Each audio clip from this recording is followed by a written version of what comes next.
भारतीय खेती के पिछड़ेपन का एक बड़ा कारण यह रहा कि यहाँ जितना ध्यान उत्पादन पर दिया गया, उतना कृषि उपज के विपणन, प्रसंस्करण, पैकेजिंग, ग्रेडिंग और निर्यात पर नहीं। यही कारण है कि विश्व के कुल कृषि उपज निर्यात में भारत की हिस्सेदारी 2.4% तक सिमटी है।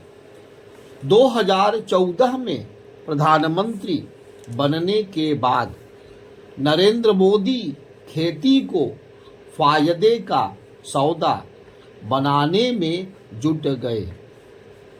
इसके लिए सरकार ने दीर्घकालिक उपायों की शुरुआत की ताकि खेती की लागत में कमी आए। इसके बाद सरकार ने फसल विविधीकरण पर जोर दिया ताकि किसान गेहूं, धान, गन्ना जैसी चुनिंदा फसलों की खेती से आगे बढ़कर बागवानी, मछली पालन, दुग्ध उत्पादन जैसी आयपरक गतिविधियों में संलग्न हो। उपज की वाजिब कीमत ना मिलना भारतीय किसानों की एक और बड़ी समस्या रही। इसी को देखते हुए मोदी सरकार सबसे ज्यादा जोर विपणन सुधारों पर दे रही है।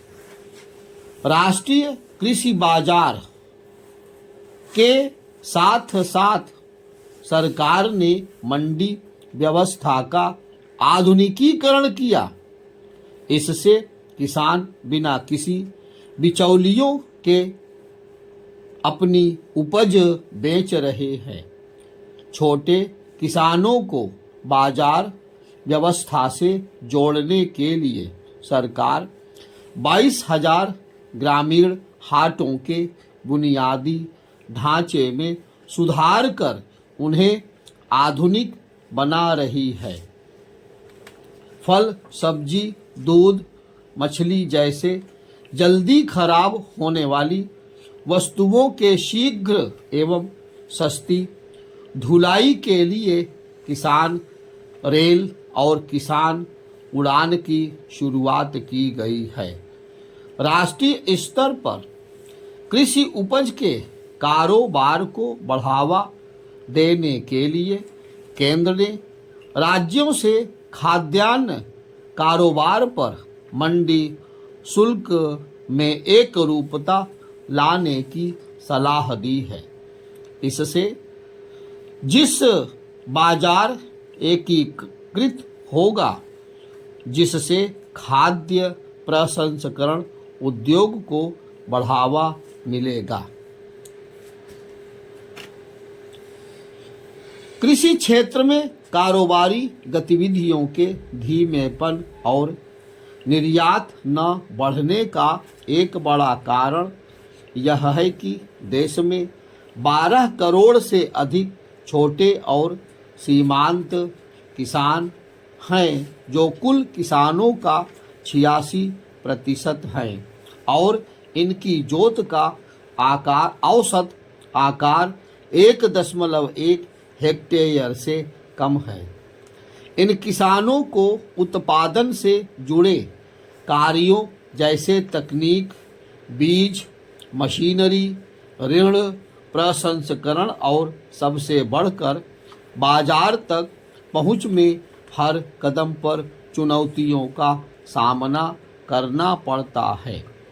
लघु और सीमांत किसानों के समक्ष मौजूद चुनौतियों को दूर करने, खेती किसानी में कारोबारी गतिविधियों को बढ़ावा देने और ग्रामीण क्षेत्रों में कृषि आधारित स्टार्टअप शुरू करने के लिए प्रधानमंत्री मोदी ने फरवरी 2020 को चित्रकूट से किसान उत्पादक संगठन FPO योजना शुरू की।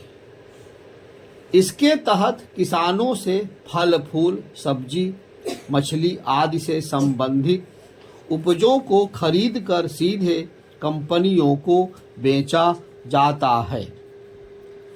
सरकार ने 2024 के अंत तक 10,000 FPO बनाने का लक्ष्य निर्धारित किया है, जिससे 30 लाख किसान लाभान्वित होंगे।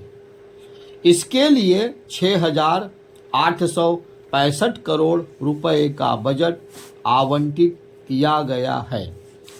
FPO अपने सदस्य किसानों को आपसी सहयोग से बैंक लोन, फसल की बिक्री, पैकेजिंग, मार्केटिंग जैसी सुविधाएं उपलब्ध कराते हैं, ताकि किसानों को इधर उधर ना भटकना पड़े।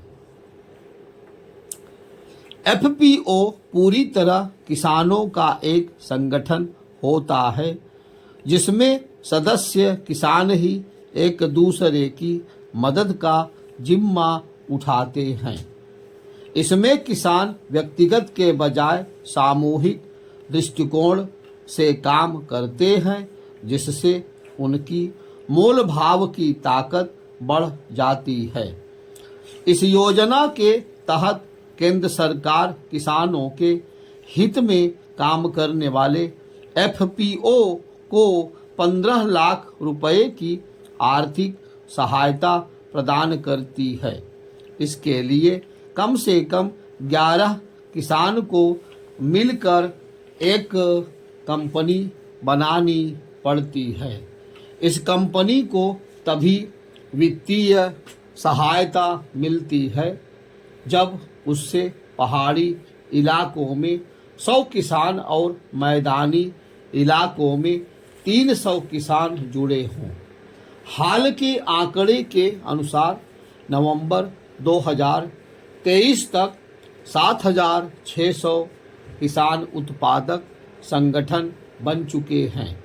इस प्रकार सरकार 75% लक्ष्य हासिल कर चुकी है। खेती किसानी पर FPO के प्रभाव पर नाबार्ड ने अपने अध्ययन में पाया है कि 2020-21 और 2021-22 के दौरान FPO से जुड़े किसानों की कृषि उत्पादकता में क्रमशः 18.7% और 31.7% की बढ़ोतरी हुई। इस दौरान बीज और उर्वरक पर होने वाले खर्च में क्रमशः 50 रुपये और 100 रुपये की गिरावट दर्ज की गई। FPO के गठन और इससे किसानों एवं ग्रामीण अर्थव्यवस्था को हो रहे लाभ को देखते हुए प्रधानमंत्री मोदी सहकारिता क्षेत्र में 1,100 FPO के गठन का निर्णय लिया है। देश भर की प्राथमिक कृषि ऋण सहकारी समितियों को उत्पादन, प्रसंस्करण, भंडारण, परिवहन आदि गतिविधियों में अपने कार्यक्षेत्र का विस्तार करने का मौका मिलेगा। मोदी सरकार FPO के माध्यम से ऐसे क्षेत्रों को कृषि निर्यात हब के रूप में विकसित कर रही है, जहां इसकी भरपूर संभावनाएं हैं। बतौर उदाहरण, पिछले 3-4 वर्षों में वाराणसी कृषि उपज के निर्यात का हब बनकर उभरा है। 2022 में वाराणसी के लाल बहादुर शास्त्री एयरपोर्ट से 500 41 मीट्रिक टन कृषि उपज का निर्यात किया था, जो 2023 के 11 महीनों में बढ़कर 455 मीट्रिक टन तक पहुंच गया। आज पूर्वांचल में 20,000 किसान 50 एफपीओ से जुड़कर निर्यात कर रहे हैं, जिसका सीधा लाभ किसानों को मिल रहा है। स्पष्ट है, सरकार बिचौलियों को हटाकर सीधे किसानों को निर्यातक बना रही है। कृषि निर्यात में हो रही अप्रत्याशित बढ़ोतरी को देखते हुए किसानों को अंतर्राष्ट्रीय मानक के अनुरूप मोटे अनाजों, फल फूल एवं सब्जी उत्पादन के लिए प्रशिक्षण दिया जा रहा है। स्पष्ट है, आने वाले समय में एफपीओ किसानों को सशक्त बनाने के कारगर हथियार बनकर उभरेंगे। पहले पैराग्राफ के लास्ट में, पहला पैराग्राफ के लास्ट में जिस बोला गया है, जिस है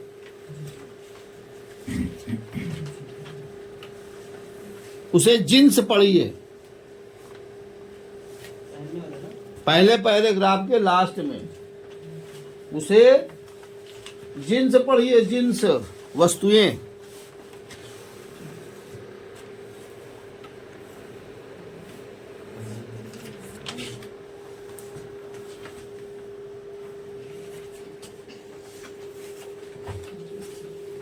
जिन्स जिन्स